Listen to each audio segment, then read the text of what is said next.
તમારા જેવા વિચાર હોય ને ભગવાન તથાસ્તુ કહેવા માટે તૈયાર જ બેઠો. એટલે વિચારો સારા રાખવા. નબળા વિચારો કરતા હોય એની બાજુમાં ન બેહવું.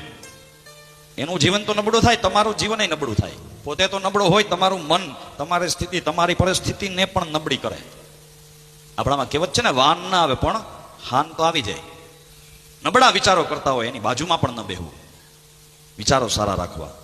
અત્યારે તમે જે જગ્યાએ, જે પદ ઉપર, જે હોદ્દા ઉપર, જે પરિસ્થિતિમાં હોવ ને, એવો વિચાર તમે ભૂતકાળમાં ક્યારેક કર્યો હોય કે હું આ જગ્યાએ પહોંચીશ, આ રીતે રહીશ, આવું જીવન જીવીશ, એવું જ તમારા જીવનમાં અત્યારે થતું હોય. વિચારો બહુ તાકાતવાળા હોય, વિચારો બહુ કામ કરે. તમે હાવ હાજા હોય, 3 દી ખાલી વિચાર કરજો, મને તાવ આવશે હો, મને તાવ આવશે હો, મને તાવ આવશે હો. 3 દી થાય ને એટલે તમારી તબિયત બગડે બગડે અને બગડે. તમારા વિચારો તમારા શરીર ઉપર, તમારા જીવન ઉપર બહુ ઊંડી અસર કરે. એટલે આપણા ઋષિ મુનિઓ કહી ગયા, સત્સંગ